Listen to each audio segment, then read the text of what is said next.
Rappel important, obligation réglementaire, code de l'environnement. Pour intervenir sur un circuit frigorifique, il faut que l'entreprise soit titulaire de l'attestation de capacité et que l'intervenant soit titulaire de l'attestation à la manipulation des fluides frigorigènes. Le port des équipements de protection individuelle est nécessaire pour intervenir sur le circuit électrique et frigorifique. Donc aujourd'hui, je vais vous parler d'un retour d'expérience. Donc l'entreprise pour laquelle je travaille m'a demandé de poser une clim. Donc j'ai fait une formation de monteur dépanneur frigoriste, donc j'ai l'attestation d'aptitude à la manipulation des fluides frigorigènes. Mais lorsque vous faites une formation de frigoriste, bah, vous ne faites pas de clim. Vous la posez pas en tout cas, ça c'est sûr. Vous faites tout ce qui est chambre froide, donc groupe de condensation, etc. Donc moi, bon, je prends tout en technique, donc ça m'intéresse, donc j'ai dit ok, je vais le faire. Donc si vous êtes sur une structure, comment je vais dire ça, on va dire structurée, quand vous l'avez jamais fait la première fois, on va peut-être vous mettre avec un collègue qui l'a déjà fait. Mais il y a des entreprises où on va vous donner le matos et on va vous envoyer directement au charbon, quoi, voire même au casse-pipe. Donc moi, en ce qui me concerne, j'ai été tout seul. J'étais tout seul, sauf pour poser le groupe de l'unité extérieure qui fait 48 kg, 47 kg, et tirer le cuivre. Mais sinon, tout le reste, je l'ai fait tout seul, et je l'ai fait sans appui technique. C'est-à-dire qu'il y a beaucoup d'entreprises maintenant, si vous voulez demander un conseil, vous allez plutôt sur Internet que demander à des collègues, parce que soit ils sont pas disponibles, soit ils sont occupés, soit ils savent pas faire, soit ils l'ont jamais fait, etc. Donc voilà, donc cette vidéo, je pense, aidera les débutants en froid qui doivent faire de la clim et qui en ont jamais fait. Et puis bon, moi, en ce qui me concerne, je le vois, j'ai commis quelques petites erreurs, surtout au niveau du travail du cuivre avec cet isolant là qui rend la tâche un peu plus difficile. Parce qu'une fois que, vous le savez, une fois que vous avez fait un cintrage sur un cuivre qui est recuit, après c'est mort. Vous ne pouvez plus revenir en arrière. Et si vous forcez un petit peu trop, si vous tentez de revenir en arrière, et bien ce qui va se passer, c'est soit le cuivre va pincer ou il va casser. Donc là, quand on utilise une couronne de 20 mètres, c'est pour éviter de faire des brasures. Donc c'est dommage. Et c'est vrai que c'est quelque chose, moi je suis pas trop habitué à travailler avec ce type de cuivre, avec l'isolant qui est dessus direct. Et bon voilà, il y a un coup de main à avoir. Il y a un coup de main à avoir. Et ce qui est sûr, c'est que j'en parle un peu moins dans la vidéo. La prochaine fois, je ferai ça, les rentrer en tout cas dans la machine. Je les ferai à la cintrette. C'est-à-dire que j'enlèverai l'isolant, je ferai avec la cintreuse ou la cintrette mon coude à 90, après je remettrai l'isolant et basta. Donc voilà, donc la vidéo dure un peu plus d'1 heure, vous verrez, c'est intéressant à voir. À la fin, j'ai un gros pépin qui m'arrive, là, j'ai une fuite sur mon shredder. Donc là, pareil, quand vous n'avez pas le matos pour resserrer le shredder sous pression, et bien vous êtes un peu dans la merde, entre guillemets. Donc voilà. Donc voilà, lorsqu'un onduleur à chaud, il fait un bruit énorme. Il fait beaucoup de bruit. On le voit là, ça vibre. Donc là on voit il y a deux petites unités là. Mais la production de chaleur de cette machine est telle que là en ambiance il doit faire. Donc là on voit qu'il fait 28 degrés, on voit que le ventilo de l'onduleur est au taquet. Parce que là la clim elle est morte. Donc là je suis en train de poser une nouvelle clim. Ma première clim.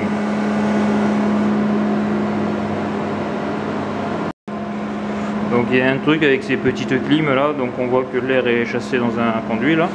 Et un truc qu'il faut jamais oublier, c'est qu'il faut penser à vider le bac à eau, sinon elle se coupe. Allez, là il y a de l'eau, je vais le vider. Voilà, on voit elle s'est mis en défaut parce que j'ai enlevé le bac.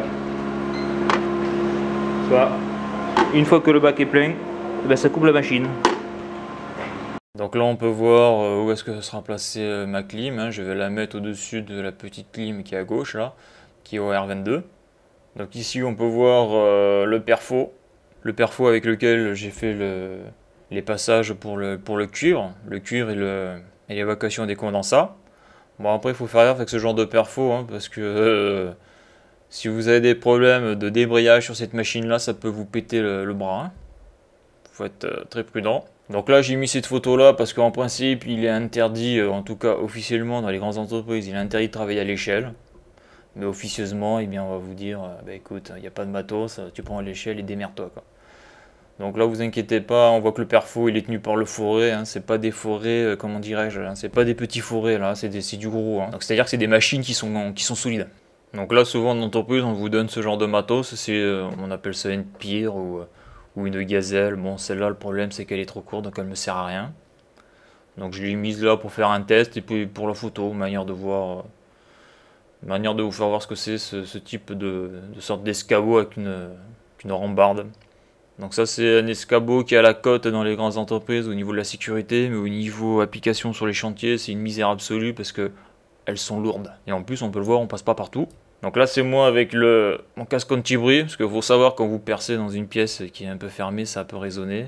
Donc au niveau du bruit c'est assez violent et surtout que le perfo, quand vous percez les murs, donc c'est pas qu'un trou, hein, c'est plusieurs trous hein, pour passer on le voit, la mèche n'est pas très grande. Hein. Donc ça dure longtemps. Et la poussière, parce que le béton fait énormément de poussière. Donc il vaut mieux travailler avec un masque, c'est plus prudent. Et puis surtout que faire les perçages, donc là j'ai 3 murs à percer, hein, avec une épaisseur de 30 cm, ça prend du temps. Donc là aussi, un petit conseil, là je me suis fait avoir.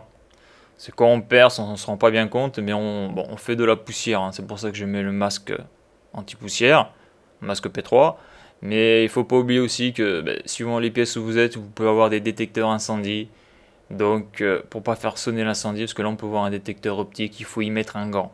Sinon vous êtes pratiquement sûr de déclencher le système incendie et là bon bien sûr vous ne faites pas des potes quoi. Donc c'est ce qui m'est arrivé sur ce chantier.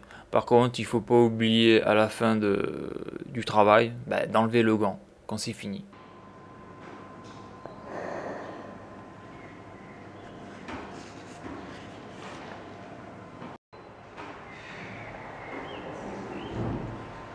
Donc on peut voir en haut donc le trou sur ce mur en béton que j'ai fait avec le perfou pour passer mes cuirs avec l'isolant.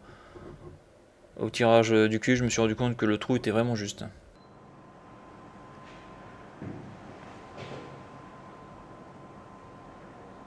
Le cheminement pour le passage du cuivre et des câbles électriques.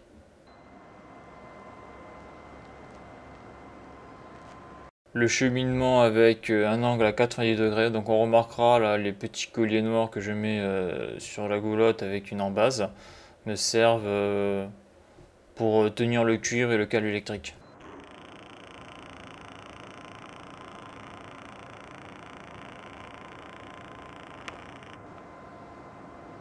Donc là on peut voir donc le mur qui donne sur l'extérieur vers l'unité donc extérieure. Donc ici je montre ma ceinture.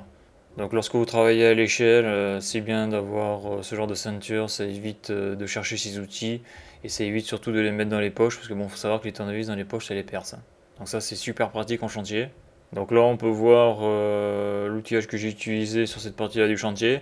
Donc mon sac à dos Fatmax où j'ai des outils dedans, hein, c'est un sac à dos outils, donc c'est pratique, ça se met sur le dos, une petite caisse à outils avec des clés, et bon la ceinture, la perceuse, le touret, et surtout pour nettoyer le chantier, le balai, la pelle, pour rester propre sur son chantier. Donc là on peut voir l'unité intérieure, donc à droite on peut voir le petit tuyau gris qui est l'évacuation des condensats, et à gauche donc l'isolant là qui est gris foncé, où à l'intérieur on a le cuivre, donc le tuyau vapeur et liquide. Donc voilà l'unité intérieure, donc c'est un truc que j'ai jamais fait encore. Là on peut voir donc la ligne liquide et la ligne vapeur, là on voit qu'ils ont mis un ressort pour pouvoir peut-être faire le cintrage. Donc ici j'ai ma plaque, donc là il faut que je regarde le bon sens de cette plaque, que j'ai eu la doc mais bon ça m'a pas super bien aidé. Donc voilà. Voilà comment c'est foutu. C'est une grande unité. Donc là voici l'unité. Donc là on a la fameuse plaque qu'il faut fixer au mur. Donc là ça serait comme ça. Voilà, ça sera un truc comme ça. Ok. Donc là je pense sortir ici. Ça sera plus simple pour moi. Ouais voilà. Ok. Donc là on peut voir donc les deux cuivres, hein, la ligne liquide, la ligne vapeur. On peut voir surtout que il y a les écrous du jonc. Donc pour le 1/4 de pouce et les demi-pouces. Et surtout on peut voir sur la plaque en ferraille, bon là peut-être on ne le verra pas très bien dans la vidéo, mais il y a les repères. Donc jusqu'où arrivent les tuyaux en cuivre de l'unité intérieure. C'est-à-dire que lorsqu'on pose la plaque, l'unité intérieure on la met pas dessus, hein, on la laisse sur le côté. Et lorsqu'on tire son cuivre, ça nous permet de savoir où est-ce qu'il faut couper. Et donc où est-ce qu'il faut préparer ces joncs. Là on peut voir la plaque qui est fixée sur le mur. Et l'unité intérieure qui est posée sur cette gaine en ferraille. Et donc lorsque les cuivres seront mis, l'unité intérieure il faudra la mettre sur ce support, ce châssis et l'emboîter. Donc voilà, j'ai posé le support. Donc là j'ai utilisé des chevilles à frapper, hein, j'ai que ça. Donc c'est un mur parpaing béton là. Donc là j'ai dû me décaler là parce qu'en réalité quand je mets le support, la clim dépasse de tout ça. Donc tout seul c'est pas évident à monter, hein, surtout que je suis assez haut. Par contre les tuyaux, donc on le voit, ça s'arrête ici là, le gaz et la ligne liquide. Enfin la ligne liquide, le liquide et le gaz. Par contre c'est au niveau électrique là. Là je sais pas comment je vais faire pour passer le câble, comment je vais me raccorder sur ce truc là. Surtout que là je travaille à l'échelle, donc c'est interdit en plus, c'est casse-gueule. Là pas évident du tout. Donc là il me manque de la goulotte pour faire l'évacuation que j'envoie directement au vide sanitaire. Donc là je vais m'attaquer à la chaise du groupe d'extérieur qui fait 48 kg, je vais essayer de le monter seul. On va voir. Voilà. Donc l'unité extérieure sera placée ici. Donc la chaise je vais la mettre à côté de cette unité extérieure. Je vais la mettre au même niveau je pense. Voilà, parce que je voulais la mettre en haut, mais 50 kg tout seul ça va pas être possible. Donc je vais plutôt la mettre en bas. Là tout seul je peux me démerder encore. Voilà. Donc sur cette photo on peut voir sur cette unité la manière dont ils sont arrivés et dont ils se sont raccordés. Donc ça c'est ma clim. Et je rentre sur la droite. Ok. Donc voici une chaise démontée, hein.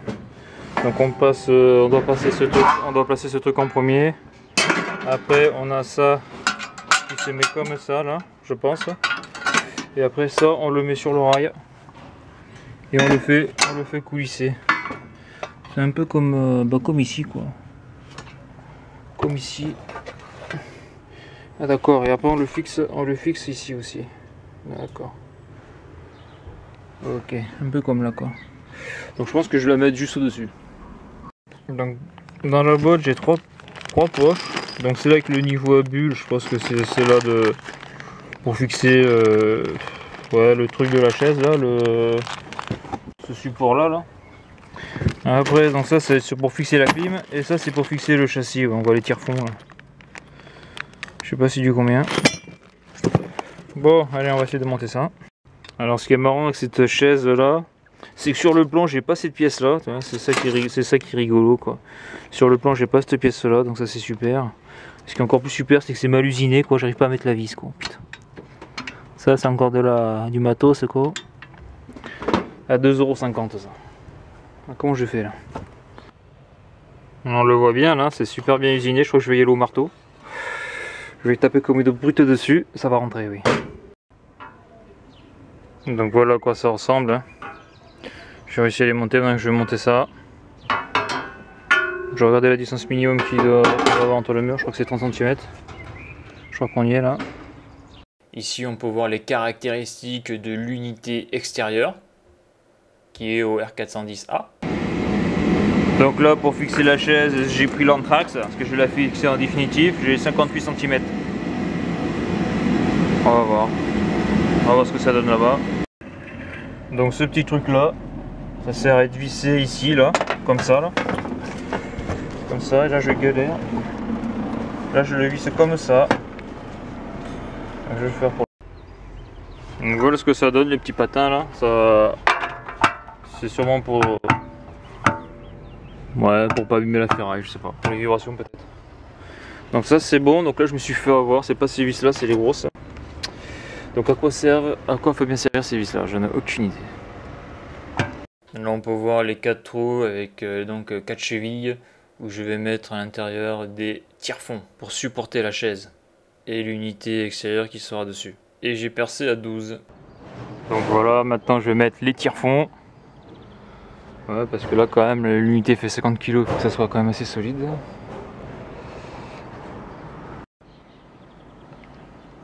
Donc voilà, j'ai fixé la chaise. Donc là je pense que je vais me mettre directement l'unité là. Donc je vais plutôt d'abord tirer le cuivre. Donc voilà, je vais mettre un petit bout de carton là pour éviter de... Quand je vais tirer, de niquer l'isolant. Alors là je me rends compte que c'est là où on voit l'intérêt de mettre une gaine. Genre fallait trouver qu'une carotteuse qui mette une gaine. Comme ça permet de glisser le cuivre. Car là l'isolant du cuivre, je sais pas s'il va pas... il va pas s'arracher quoi sur le béton. Parce qu'on voit que c'est quand même assez fragile. Hein. Bon, on verra bien. On verra bien au tirage. Donc là, je vais faire venir un gars. Bon, malheureusement, j'ai que ça pour bosser ici. Qui va me guider le cuivre. J'ai eu un peu de carton pour éviter que ça accroche trop sur le béton, là, pour pas abîmer l'isolant. Donc après, je prends mon échelle en parisienne. Je passe ici. Je tire sur toute la longueur. Je passe ici. Après, je passe ici. Là, j'ai un coude à 90. Je passe ici. Et après, je sors ici. Pour lui. Donc, voici la chaise une fois posée sur le mur. Là, on peut voir que j'ai posé l'unité extérieure sur la chaise et que, avec le collègue, je viens de finir de tirer les cuivres. Donc là, je viens de tirer une couronne de 20 mètres et on voit ce qui dépasse là, c'est en trop. Donc voilà, là, je viens de faire retirer le câble, le câble cuivre à 2. Bon, c'est une misère à tirer. Surtout si on met pas d'anti, on va dire dégrippant sur les passages en béton, si on s'accroche. Donc j'ai mis un carton, mais c'était pas super. Bon, savoir que là, il y a pratiquement, j'ai tiré, voilà, on le voit, c'est une couronne de 20 mètres. Donc tout le reste a été tiré dans le bâtiment, avec un coude. Donc voilà ce que ça donne. Maintenant je vais finir de tirer le câble, poser l'interrupteur sectionneur et raccorder tout ça avant de passer sur l'unité intérieure. Comme c'est dehors. Donc là j'ai tiré les 2 câbles électriques. Il y a un câble électrique en 3G25 qui va servir à alimenter l'unité extérieure, donc c'est la puissance, hein, ça va directement au disjoncteur de l'armoire. Et après on a un autre câble en 4G15 qui va servir à alimenter l'unité intérieure et à faire la commande entre l'unité extérieure et l'unité intérieure. Donc voilà, j'ai tiré les tubes, donc j'ai tiré le câble électrique. Donc là je vais raccorder l'alimentation. L'alimentation je ne vais pas la raccorder, je vais raccorder juste celui de l'unité. Car là il manque un petit coffret. Par contre je vais me débarrasser de ces tuyaux qui me font chier là. On le voit, il est vachement long. Je vais le couper et je vais le raccorder sur les disjoncts. Voilà, on va faire ça. Et après je vais fermer tout ça. Poser le coffret, raccorder tout électriquement. Et puis à l'extérieur ça sera terminé. Serrer les vis là, parce que j'ai pas serré encore. Serrer les boulons. Donc là dans cette unité elle est préchargée. Hein. Donc comme j'ai pratiquement 20 mètres de tuyaux, un petit peu moins, je vais devoir faire un complément de charge.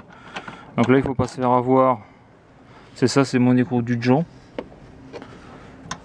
Pour le 1/2 pouce. Et ça c'est pour le 1/4 de pouce. Donc là aussi il faut pas se faire niquer, c'est que bon là elle est préchargée, donc tout est fermé, là tout est bon, là c'est le shredder. Donc ça c'est la ligne vapeur, ça c'est la ligne liquide. Ok. Donc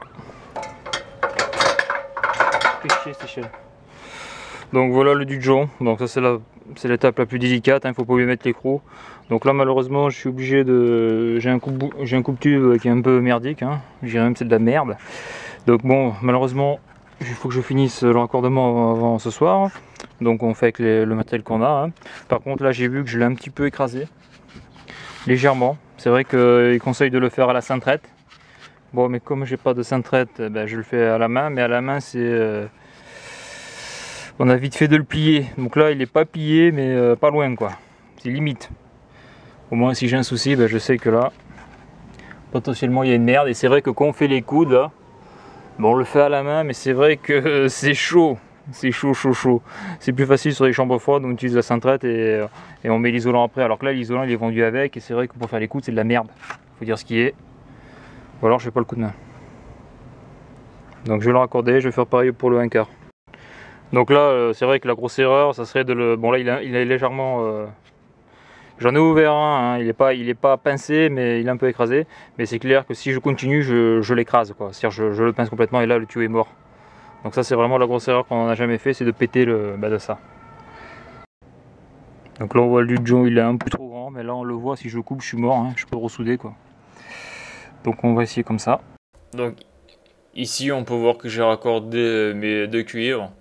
On peut voir la vanne de service du haut qui est la vanne liquide et la vanne de service du bas qui est la vanne vapeur, avec à gauche le petit bouchon pour le shredder. Donc là maintenant je vais commencer à raccorder. Donc là je vois que phase neutre terre en bas. Donc celui-là facile. Pas besoin du plan. Donc voilà le plan électrique. Donc en réalité les couleurs c'est 1, 2, 3 et c'est moi qui choisis les couleurs, quoi. C'est moi qui fais un peu ce que je veux. Ouais, c'est ça.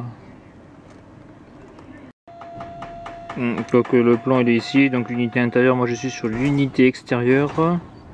Ok, phase neutre 1, 2, 3, 1, 2, 3, ok. Donc ça doit correspondre à l'unité extérieure 1, 2, 3 avec l'unité intérieure 1, 2, 3. Le raccordement de l'unité extérieure. Donc voilà ce que ça donne, hein. Moi j'ai mis le noir, marron, gris comme c'était du tri pour la commande, hein. 1, 2, 3. Donc ça c'est mon code couleur. Donc là on voit, là il faut que je referme la boîte là. Donc c'est juste, hein, ça passe juste, que là vraiment je suis descendu en réalité. Non, parce que là en réalité je me rends compte que je suis descendu beaucoup trop bas, ce qui fait que ça me force à faire un angle de centrage trop important. J'aurais dû plutôt couper, plutôt commencer la courbe ici là, pour arriver gentiment ici. Je suis descendu beaucoup trop bas. Mais bon, quand j'ai mon coupe-tube qui était pas super, bon, voilà. J'ai pas bataillé, mais si ça était à refaire, je partirai ici et comme ça. Là je descends beaucoup trop bas. Bon après ça fait un piège à huile, quoi. Ça fait un bon piège à huile. Ok, donc là je vais fermer et je vais poser l'interrupteur de coupure pour la puissance. Bon là ça y est, je l'ai fermé. Donc ça c'est quoi ça? Ouvrez les clapets d'arrêt, le compresseur tombe en panne. Oui, non, ça c'est sûr. Donc ça je le vire. Donc voilà, donc là je suis juste là aussi. Il faut vraiment être... il faut vraiment passer comme ça, quoi. Bon, on verra bien, hein. On va voir si ça marche ou pas.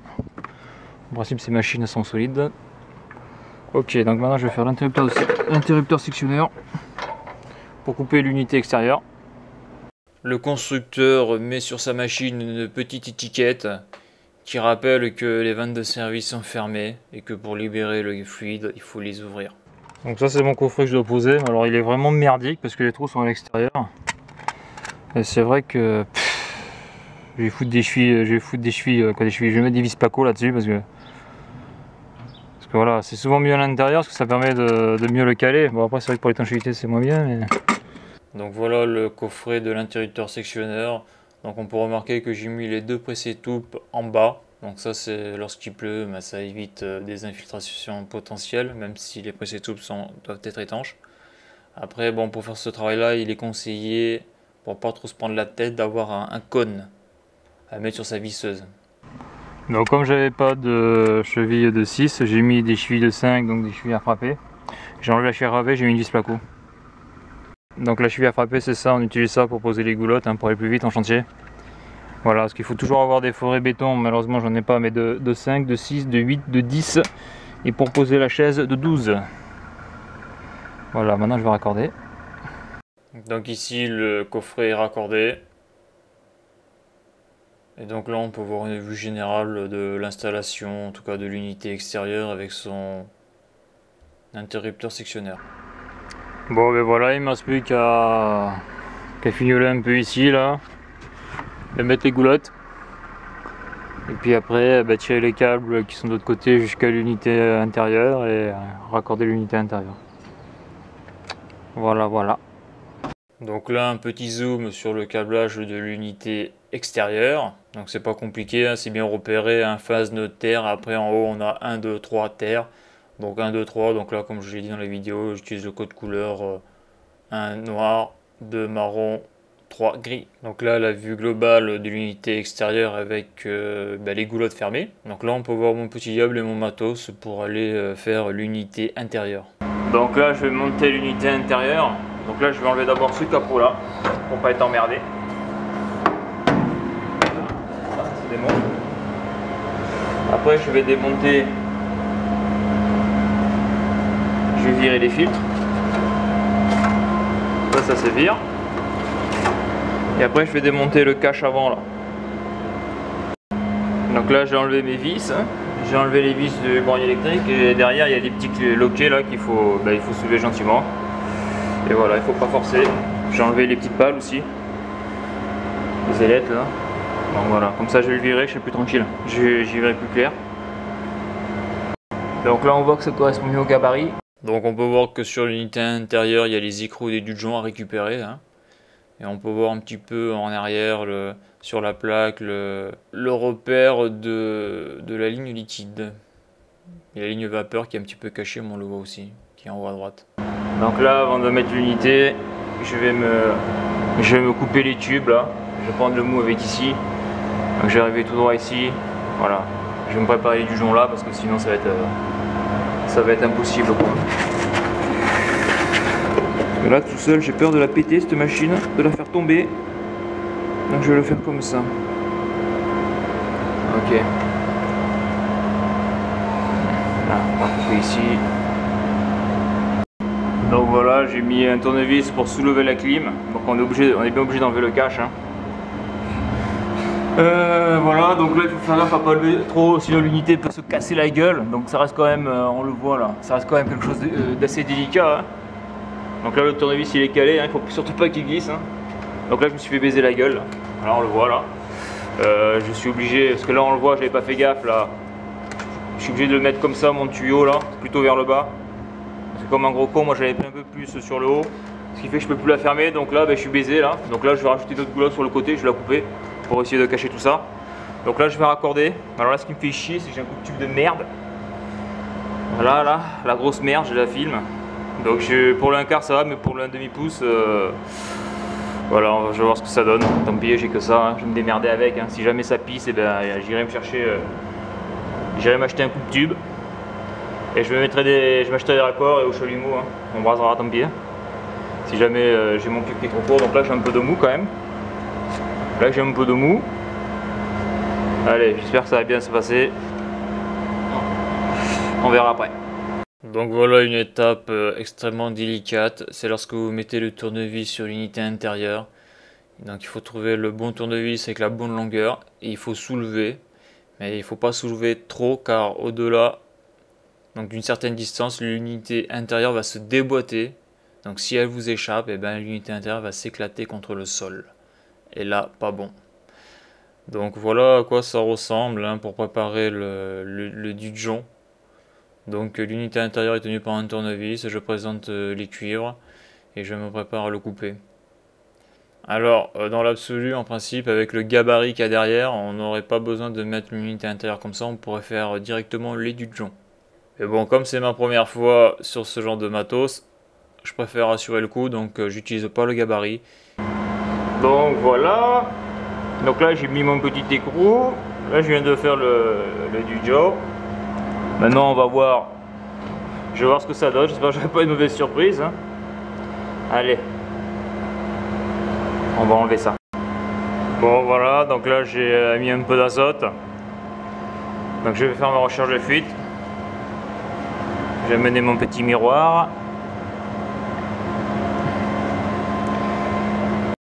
Donc là je suis à 20 bars, donc j'ai fait un palier à 6 bars, j'avais une fuite ici, j'ai resserré.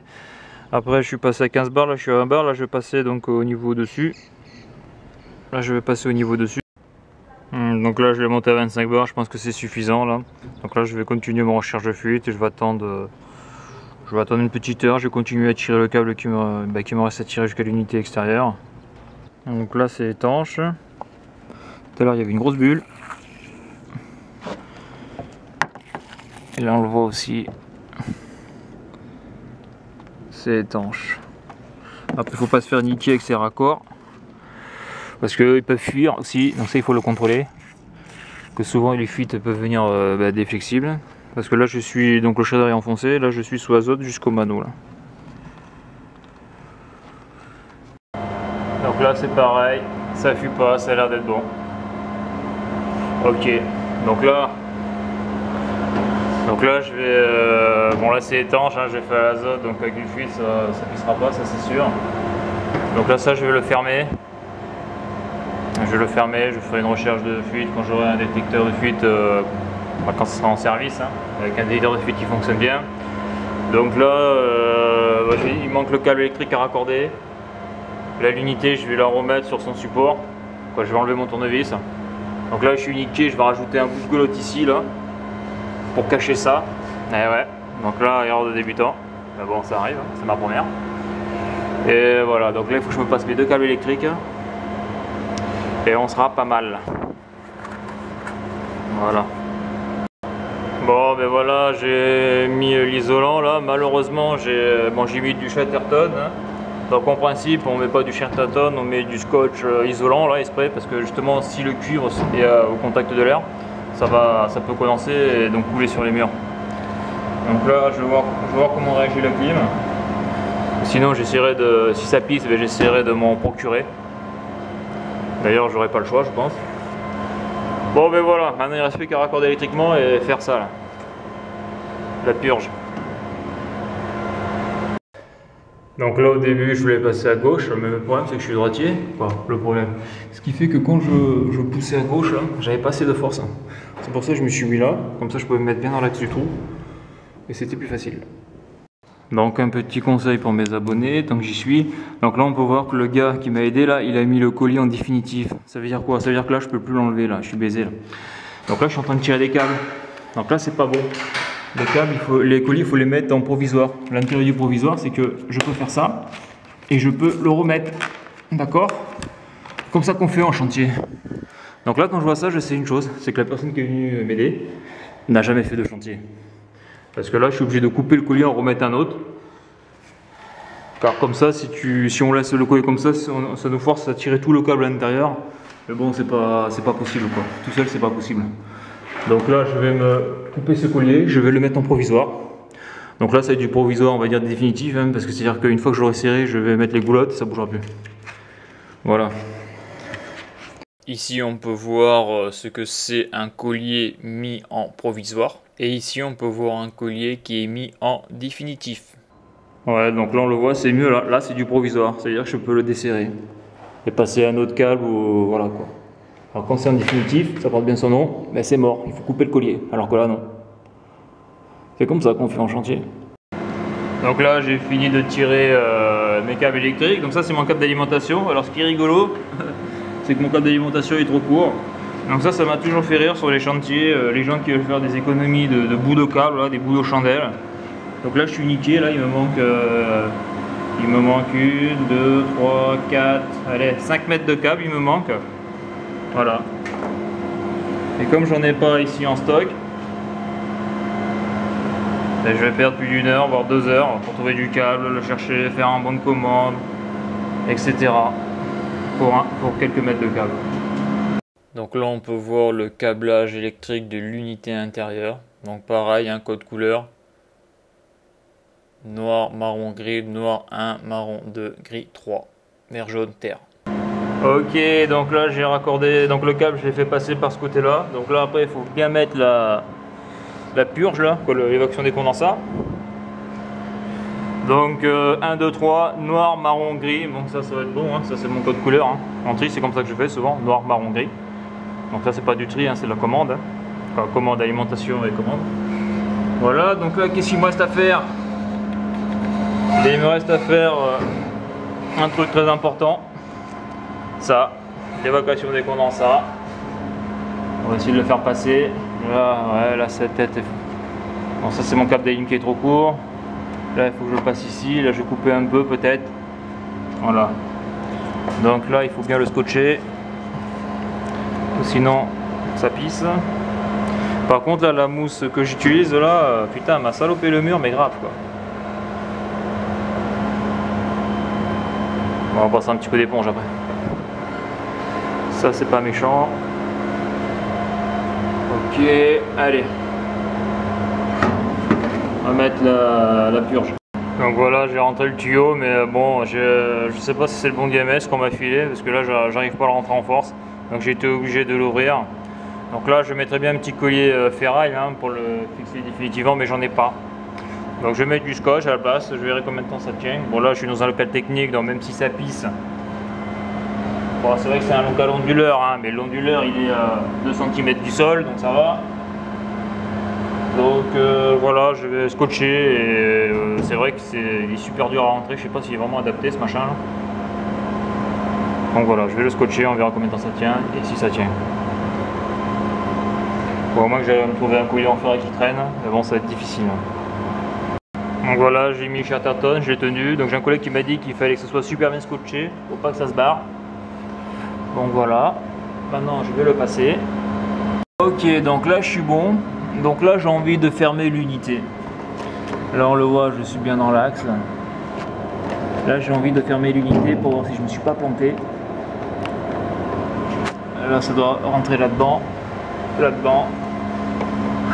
Ouais, j'ai envie de la fermer. Ouais. Pour voir si les tuyaux sont bien placés. Donc là j'ai mis le crochet. Et là j'ai mis le crochet. Ici. Donc voilà, donc là il s'est barré. Eh, ça pousse un peu quand même, hein, les tuyaux. Mais bon, ça c'est normal. Hein. Ça c'est normal que ça pousse un peu. Hein. Voilà, bah, je suis content. Parce que ça c'est pas évident à fermer ces trucs là. Là au moins il a l'air de tenir. Nickel. Là je viens d'emboîter l'unité intérieure sur son châssis, sur son support. Là on peut voir que le crochet est bien emboîté. Pareil pour le crochet de gauche, il est bien emboîté. Donc voilà ce que ça donne une fois que l'unité intérieure est posée. Et là on peut voir que mon cuivre est trop grand, trop long et on voit que ça sort de la goulotte. Donc avec ma pince de plaquiste là, ben, j'ai coupé la goulotte qui est en plastique rigide assez dur pour pouvoir fermer ma goulotte après. Donc là malheureusement il est trop grand, je peux pas fermer la goulotte. En tout cas le truc il est pas assez large. Donc là ce que je vais faire c'est je vais mettre une goulotte sur le côté là. Et je vais me démerder à essayer de camoufler ça avec un couvercle. Parce que là c'est vrai que j'aurais dû... En réalité c'est un peu comme en élec, hein, le cuivre, les grosses sections par exemple quand on travaille du 240 carrés, il faut prendre un gabarit pour essayer de vraiment avoir la bonne taille. Parce que là je suis niqué là. Je peux pas le tordre, je peux rien faire. Donc ça ce sera pour la prochaine fois, il faut vraiment faire attention à ça quoi. Donc là ça fait plus d'une heure, je suis à 24 bar 98. Donc au début j'étais à 25 bar 02, donc j'ai perdu 4 centièmes de bar. Bon je pense que c'est normal hein, parce que j'ai 16 mètres de cuivre à peu près. Je traverse plusieurs locaux, donc 3. Donc je pense que c'est ça, c'est les différences de température comme l'azote et bien comme tous les gaz. Avec la relation pression-température, ça varie un petit peu. Donc là, pour le moment, ça a l'air d'être bon. Donc je reviendrai dans une heure, voir si ça n'a pas bougé. Je pense que les températures sont stabilisées, donc là, ça devrait le faire. Donc c'est pour ça qu'on met l'azote souvent, 5-10 minutes après, ça bouge un petit peu. Je pense que c'est ça, c'est l'équilibre entre la température. Parce que le gaz qui est dans la bouteille n'est pas la même température que les tuyaux qui sont dans les pièces, hein, qui sont chauds. Donc une photo de ce que peut être un grand vide sanitaire. Donc voilà, là je suis dans le vide sanitaire, maintenant il faut que je me repère. Voilà. Faut que je me repère, faut que je repère mon... là où je vais sortir mon tuyau des condensats. Voilà, il n'y a pas de balisage, ça va être super. Donc voici la fameuse clé onduleur. Donc la clé m'a perdu. Voici l'engin qui est ici. Ok, donc là c'est l'aventure là un peu. Donc ça ok, il faut suivre les tuyaux. Ok, il n'y a pas de vanne. Non, ça saute l'évacuation. L'arrivée d'eau, où est-ce qu'elle est? Elle doit être là-bas. Donc ça, c'est un climatiseur à eau perdue dont le groupe de condensation est placé dans un vide sanitaire. Donc ça, c'est mes deux grosses armoires. Là, j'entends la machine. Là, j'entends la machine. Donc là, je vais percer vers là-bas. Ok, il n'y a pas l'air d'y avoir de câble. Je vais aller faire un petit tour quand même. Putain, c'est l'exploration. Voilà. Ça, c'est l'armoire de gauche, câble d'alim. Les tuyaux rentrent là-bas. Donc ça, c'est l'arrivée d'eau. Je vais la couper parce qu'on bouffe de la flotte pour rien là, comme c'est une climat perdu. Donc moi, je devrais sortir. Ici, il y a l'unité. Je devrais sortir ici là. Bon, ici, il n'y a rien, c'est dégagé. Ouais. Voilà. C'est quoi ça? Okay. Moi, je devrais sortir ici. Exactement. Ouais. J'irai de ce coin-là. Ok.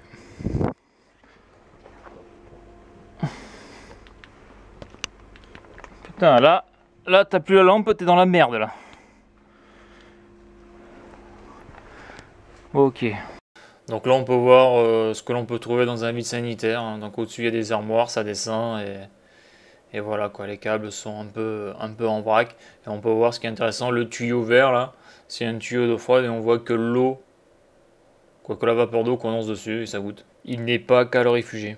Tiens, là on peut voir on appelle ça une trousse de jonction. Quand le câble est trop court, voilà ce qu'on met quoi.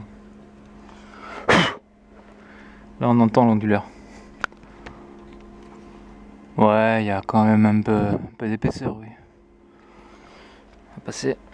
Voilà en grand plan une trousse de jonction électrique. Donc là, comme je suis en exploration dans le vide sanitaire, là, on peut voir une sous-station. Une sous-station de chauffage qui est dans un vide sanitaire. Donc c'est pas super en intervention quand même, les sous-stations. Dans un vide sanitaire, c'est pas top. Hein. Voilà. Une sous-station de chauffage dans un vide sanitaire. Donc un petit conseil quand vous êtes dans un vide sanitaire, amenez 2 lampes torches, parce que si ça tombe en rade, ben vous vous retrouvez dans le noir comme un con.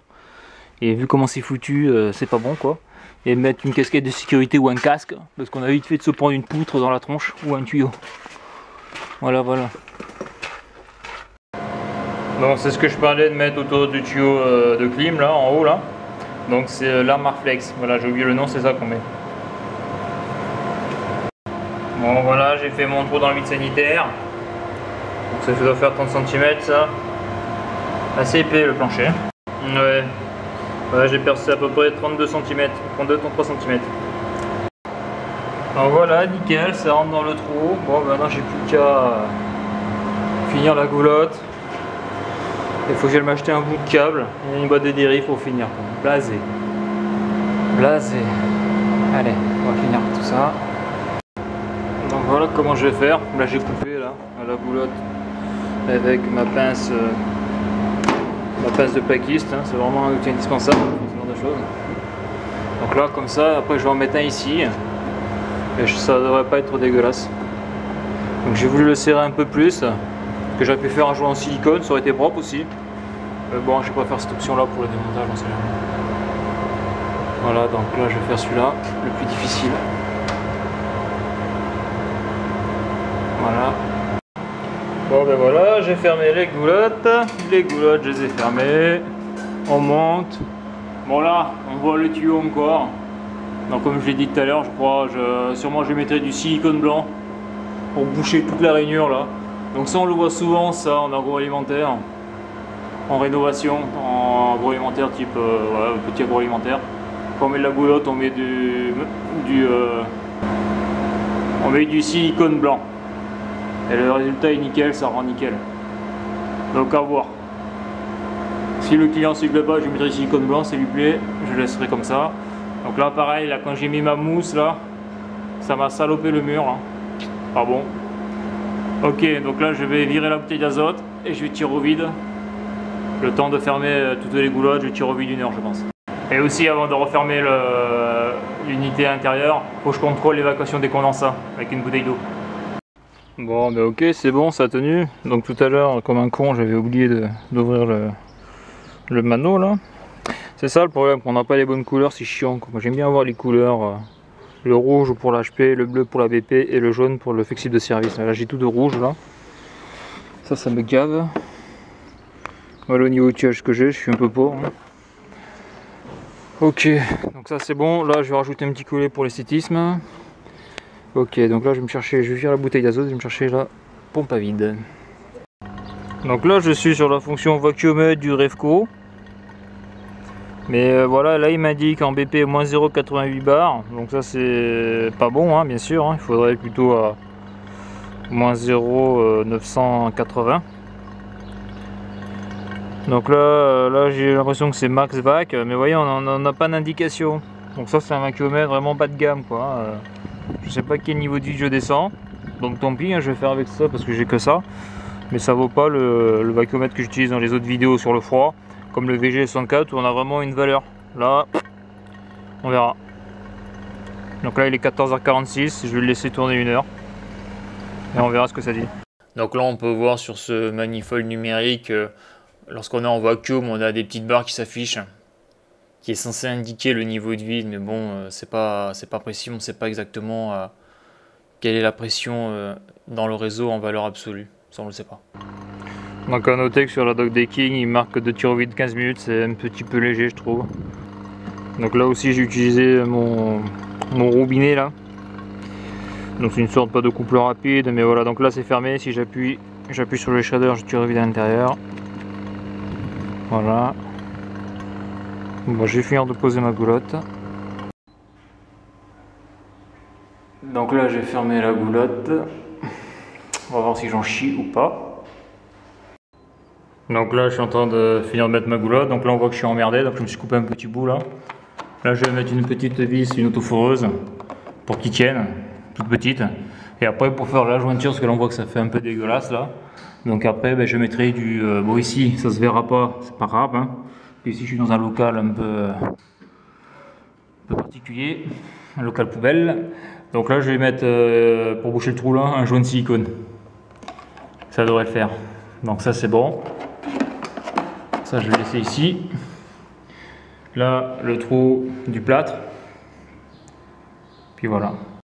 Alors ce qui est trop rigolo, c'est pour ça que je le mets dans la vidéo, c'est qu'on m'a filé des couilles Colson, vous voyez, qui sont tellement grands qu'ils ne sont pas adaptés pour le travail que j'ai effectué quoi. Donc ça c'est le monde moderne ça. La bite et le couteau, comme on dit vulgairement. Bon ben lui il m'a dit que ouais super, il m'indique des barres, donc ça c'est génial. Donc ça c'est la clim aussi là, pas de vacuomètre. Ça c'est clair que c'est un truc qui me saoule.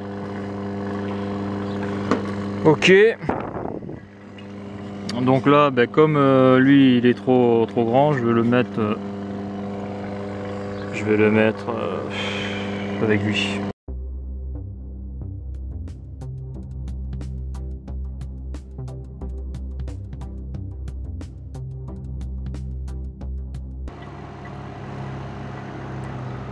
Donc voilà où j'en suis à l'extérieur. Donc là j'ai mis la goulotte, il me restera à boucher les trous. Là la même chose. Voilà pareil, boucher les trous. Là mettre la petite plaque. Là boucher les trous. Bon là malheureusement j'ai pas de cache pour boucher ça. Bon il y en a, j'ai déjà vu dans le bâtiment, ils bricolent des trucs mais bon ça tient pas dans le temps, c'est de la merde. Donc là il y a des caches exprès, donc bah, si j'en ai un je le remettrai, si j'en ai pas bah, ça restera comme ça. Donc ici là tout est fini. Donc je vais remettre les grilles, j'espère que je vais pas trop galérer. Je vais remettre les grilles puis je vais libérer le gaz et je vais envoyer le jus quoi. Ah si, il y a un truc que j'ai à faire encore. Comme mon câble d'alimentation il est trop court pour aller à l'armoire, bah, je vais foutre une prise et je vais le mettre une rallonge. Voilà, j'en ai pas. J'ai pas de câble, j'ai pas de boîte de dérivation, j'ai rien du tout. Donc je vais faire comme ça. Le schéma électrique de l'unité intérieure. Donc ce schéma électrique est collé à l'intérieur du carter en plastique. Quelques informations sur l'unité intérieure. Donc là on peut voir que ben, j'arrive pas à remettre le cache là. Vous voyez là je me suis fait niquer là. Donc c'est clair que la prochaine fois il faut bien rentrer. Ouais, il faut que je descende ici, bien rentrer là. Le problème c'est que sans cintrette c'est la misère absolue. Donc c'est clair que la prochaine fois eh bien, je ferai ça à la cintrette. Au moins je suis pas emmerdé. Parce qu'à la main on le voit, hein, c'est vraiment la grosse merde. Et là maintenant je suis baisé là. Donc là ce que je vais faire, bah, comme il faut absolument que je ferme ce cache là, ici là, comme je peux rien faire, bah, je vais te couper ici. En croisant les doigts que je fende pas le châssis. Allez, on va faire ça. Bon, j'ai agrandi le trou, hein, c'est pas trop dégueulasse. Ça se voit pas parce que je suis à côté d'un mur, ici là. Bon ben voilà, nickel. Bon, ce qui m'a encore sauvé la vie, c'est ma petite pince de placo, là, de plaquiste, là je veux dire, pour couper les fers, là, les montures, tout le bordel. Donc maintenant je vais mettre les vis, je vais mettre les petits volets, enfin je vais tout remettre là, et après je vais envoyer. Donc quand vous remettez les volets, faire attention, il y a un sens, hein. Moi j'avais mis le grand en bas, et en réalité que j'étais emmerdé pour le mettre, donc ça allait pas. Donc c'est facile à mettre, hein, on le met comme ça. Alors quand ils sont neufs, c'est bien, ils sont souples, parce que quand ils sont vieux, ces trucs, ils sont tout cassants. Donc voilà, il faut y aller doucement, le pliant comme ça, là, hop, faire comme ça, hop, et après comme ça. On le plie gentiment, et voilà. Et là, après on fait comme ça. Alors merde, je sais pas si... Si, voilà, il est fermé là. Ouais, je pense que c'est ça. Ouais.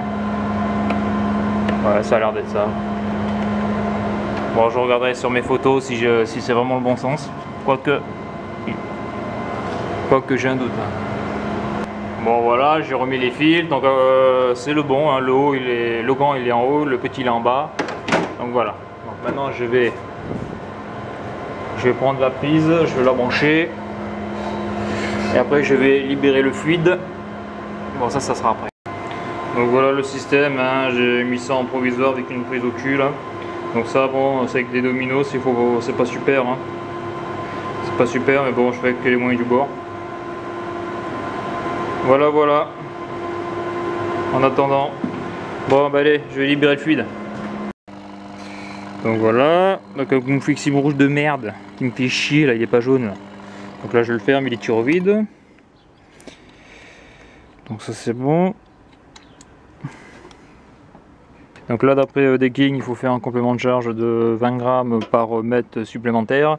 Donc là je à 10 mètres, il n'y a pas besoin de complément de charge. Donc là je suis à 16 mètres. Donc 6 x 20, 120 grammes. Donc il faudrait que je rajoute 120 grammes de 410. Mais bon, je vais la faire tourner. D'abord je vais libérer. Donc là j'enlève les bouchons. Donc là je rappelle à ce que je fais la libération du fluide et la manipulation. Donc c'est la mise en service. Il faut avoir l'attestation d'aptitude à la manipulation des fluides. Et bon, pour avoir la garantie de cette machine-là, bon, là c'est une Decking, il faut être, comment ils appellent ça, la station technique ou voilà, un truc comme ça. Bon, moi je suis dans une grosse boîte, hein, les clims Decking ils en vendent à l'appel. Donc bon, moi j'ai pas besoin d'être entre guillemets station technique. On m'a dit de la poser et on m'a dit de la mettre en service. Voilà.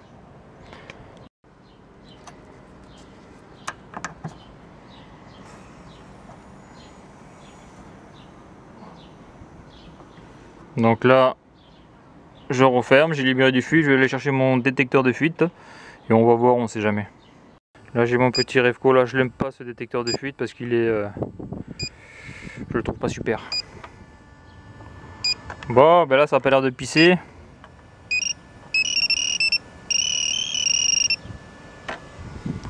Quoi? Il y a une fuite là? Grosse alerte. C'est un détecteur bas de gamme ça. Tu le bouges trop vite, il te fait sonner, il sonne tout seul quoi. Ou quand tu touches là, clac. Quand tu touches. Ouais, vous voyez, quand vous touchez là, il pète un plomb là. Voyons là. Oh.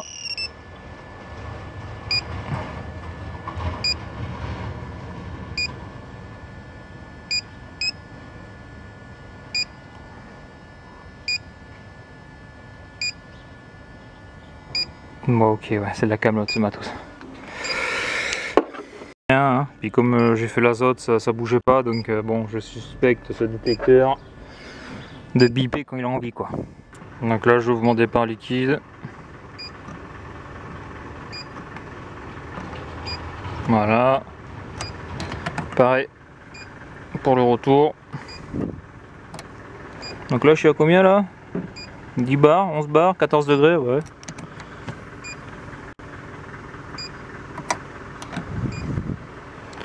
Allez, j'espère que je vais pas avoir de surprise à l'allumage. Au démarrage de la machine. Allez, tout est ouvert. Hop. Confirmation à la mousse. La mousse, qu'est-ce qu'elle dit, la mousse? La mousse, elle dit... Elle dit rien, la mousse. Ah, je vois pas de fuite, moi.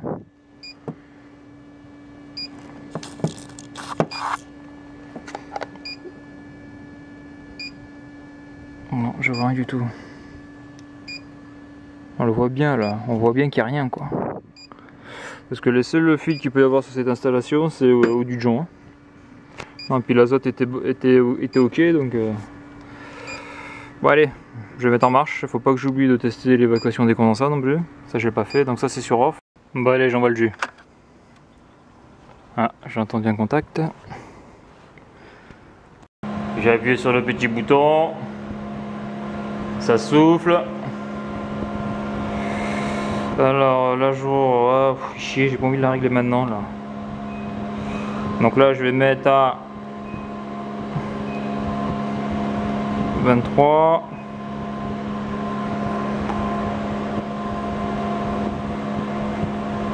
Donc voilà comment c'est fait là, t'es sur la télécommande, j'ai pas eu le temps de lire dans le poids, il est 5 heures passées donc je vais me speeder un peu là.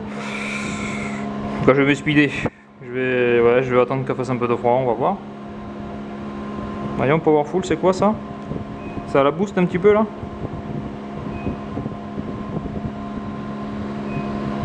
Bon, je vais la mettre au mini là pour qu'elle crache un peu là, comme il fait voilà, 18 degrés. Comme il fait 26-27 en ambiance. Voilà, pour le moment je sens pas le froid là. Donc là on voit que l'unité est toujours à l'arrêt. Donc je pense que c'est la tempo de 3 minutes. Donc je vais attendre. Et on va voir. Voilà, c'est bien ça, c'est la tempo 3 minutes. Donc là, il part gentiment. Je l'ai mis en froid, consigne 18. Voilà. Voilà. Donc là, je mesure combien? Je mesure 7 bars. Moins 6. Moins 8. Donc là je suis en manque de charge hein, vu qu'il me manque une 120 grammes sur la machine. Par rapport à la longueur des tuyaux, c'est 20 grammes par mètre en plus au-delà de 10 mètres. Donc je vais laisser tourner 5-10 minutes là, voir un petit peu qu'elle se stabilise. Je vais aller voir l'autre côté si ça fait du froid.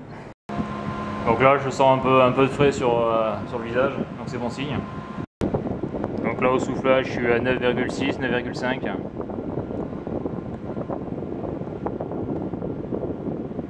En haut je suis à la reprise, je suis à plus de...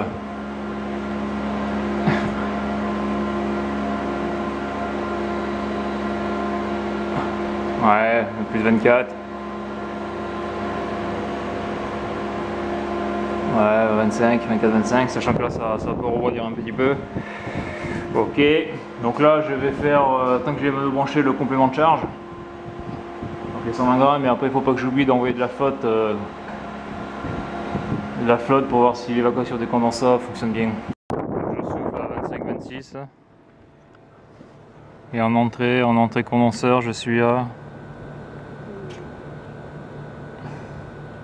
Bang. Donc là on constate qu'on est à... On est à 4 bars, on évapore à 4 bars. Quoi, 4 bars, que je dis, on évapore à 4 degrés. Allez, je vais rajouter mes 120 grammes. Donc là, malheureusement, l'embout que j'ai là, il a pas de joint. Putain, ça me fout les boules, ça. Du matos, quoi, complètement, c'est de la merde. Impossible de finir le boulot, quoi. Voilà, parce que si je le mets, si j'ouvre, ça va pisser de partout. Donc voilà, je vais pas me prendre le chou. Et ben, je reviendrai, hein, tant pis. Donc je reviendrai faire le complément de charge. Donc avant, je vais vider mon mano. Donc comment je vais faire? Je vais tout ramener au condenseur dans l'unité intérieure. Parce que ce qui est bien, c'est qu'avec un interrupteur sectionneur à proximité, on peut faire la manip tout seul. Donc là je vais faire mon départ liquide. Donc qu'est-ce qui va se passer? Je vais tout ramener au condenseur. Et dès que je vais atteindre allez, un bar, là on voit ça descend là, je fais un tirage au vide là. Et voilà, j'ai coupé le jus. Vite le shredder. Enfin, le shredder, le truc, je l'ouvre. Voilà, le shredder en principe il est plus appuyé. Là c'est bon. Là c'est bon. Donc si j'ouvre ça, ouais, donc si j'ouvre ça, ça doit pas gicler. Ah putain, il est pas étudié. Voilà. Voilà.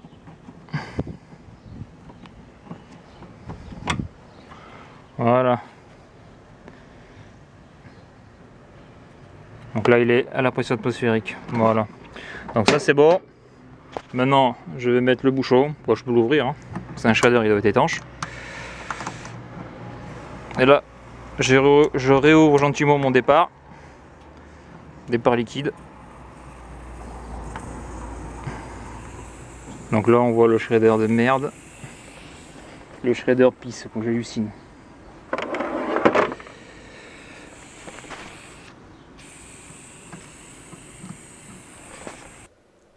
Donc là on constate que le shredder fuit.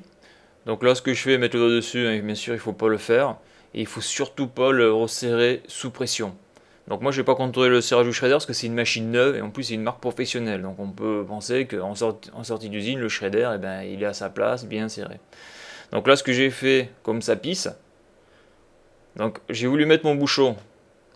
Donc ça il faut pas le faire, hein, parce que si vous mettez le bouchon, bon ça va peut-être être étanche, mais le shredder pisse. Donc soit vous avez un démon shredder sous pression et vous pouvez le faire, la manipulation donc sous pression. Mais bon, moi là je récupère la caisse à outils d'un collègue dans l'entreprise où je suis là, parce que le collègue que je remplace donc a démissionné. Et le problème c'est qu'il n'a pas ça dans son outillage. Donc la seule solution c'est de faire ce que j'ai fait au début, c'est-à-dire fermer le départ liquide. Fermer le départ liquide, en tout cas fermer la vanne liquide. Parce que là je suis en mode froid donc c'est le départ liquide. Et tout ramener le fluide dans l'unité extérieure. Et voilà, ramener le fluide et au bout d'un certain temps, donc on l'a vu, hein, ça va assez vite, hein, quand je l'ai fait la première fois ça a duré 20-30 secondes. Et couper le jus. Couper le jus, couper le jus. Donc l'intérêt c'est que tout le fluide est bloqué dans l'unité. Après bien sûr, une fois que vous avez coupé le jus, fermez vite la vanne vapeur. Donc c'est la grosse du bas. Et seulement à ce moment-là, on peut avec le stylo, comment ça dépend ce que vous avez, hein, on peut resserrer le shredder. Alors bien sûr, il faut même mettre des gants au cas où. Mais voilà, donc là, quand ça arrive, faut pas paniquer. Faut ramener le fluide dans l'unité extérieure. En fermant la vanne liquide. Après, on coupe le compresseur, on ferme la vanne vapeur. Et après on peut resserrer le shredder avec des gants bien sûr, et en y allant doucement.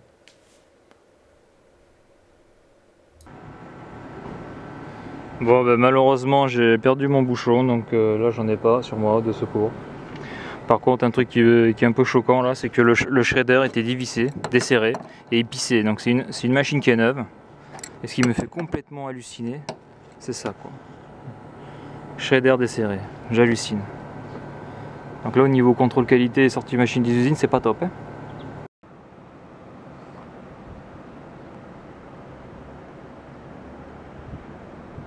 Bon bien voilà ma première clim.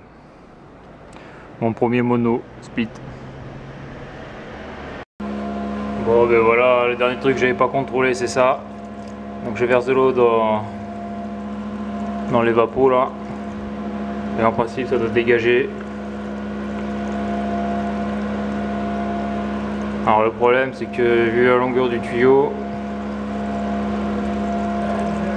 je vais pouvoir y verser plusieurs bouteilles. Voilà, là j'ai déjà versé 1,5 litre. Bon. Ça n'a pas l'air de déborder. Je vais remettre encore 1,5 litre. Ça fera 3 litres. Donc 3 litres pour un ce petit tuyau quand même. Ça devrait le faire. Et donc là je suis reparti pour 1,5 litre. Donc gentiment. Hein. Voilà.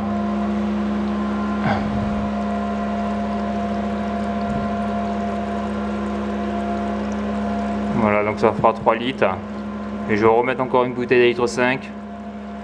Ça fera 4 litres 5. Donc là au moins je suis sûr que j'aurais rempli tout le tuyau si j'avais été bouché. Donc là ça a l'air d'être bon. Là ça a l'air d'être bon. Mais bon, par sécurité, je vais remettre encore 1 litre 5. Voilà, ça fait chier là, cette saloperie là de mousse là, ça va saloper le mur. Allez, le dernier litre.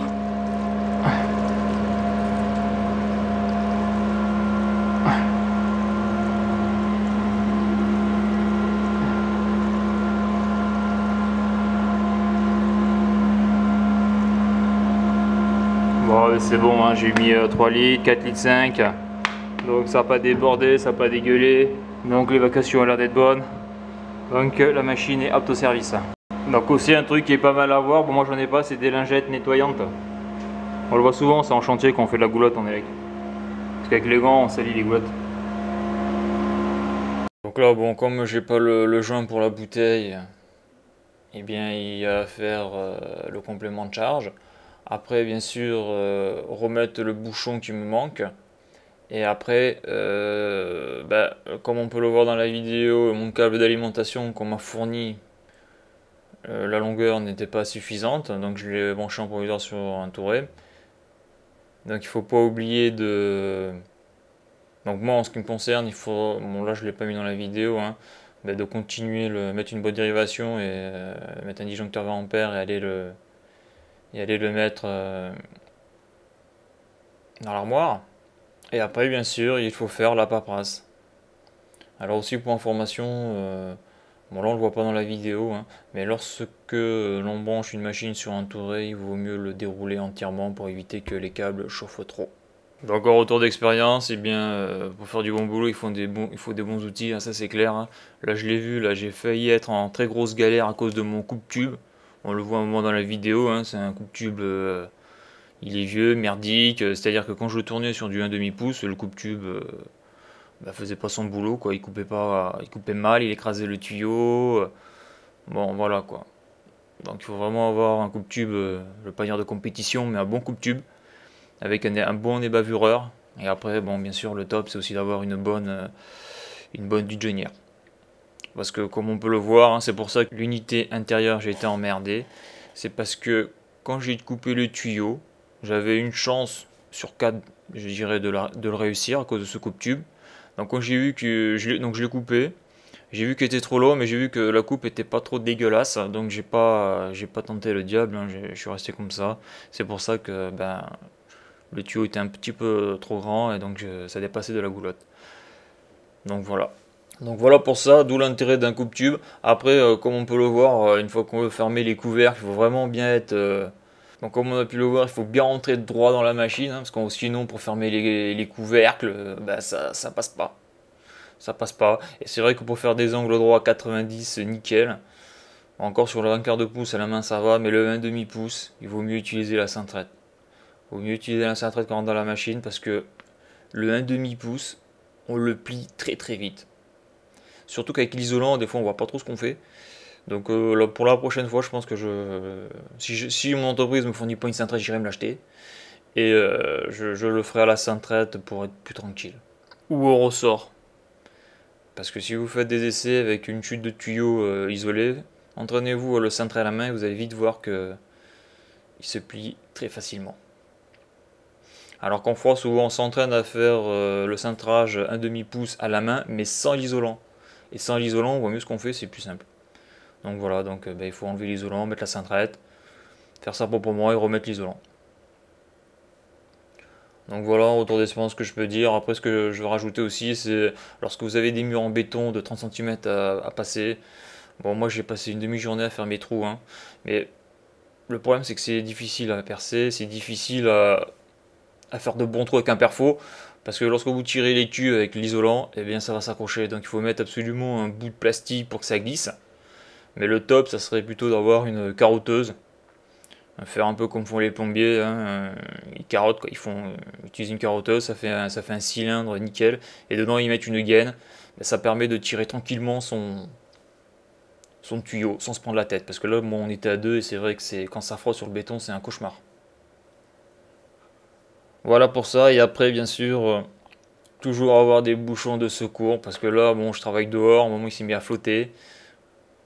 Moi, je sais pas ce que j'ai fait, mais le bouchon est tombé donc dans la terre, et donc la terre, hein, ça devient de la boue quand il pleut, et voilà, donc mon bouchon du shredder, ben, je l'ai perdu. Ce qui fait que, manque de bol, on voit à la fin, j'ai eu une fuite, donc pas de bol, hein, shredder pas serré, donc bon, je sais que pour la prochaine fois que je poserai une clim, en tout cas une decking, ça c'est sûr, je contrôlerai le serrage du shredder. Parce que là, franchement, c'est hallucinant. Donc voilà pour ce petit retour d'expérience de ma première clim.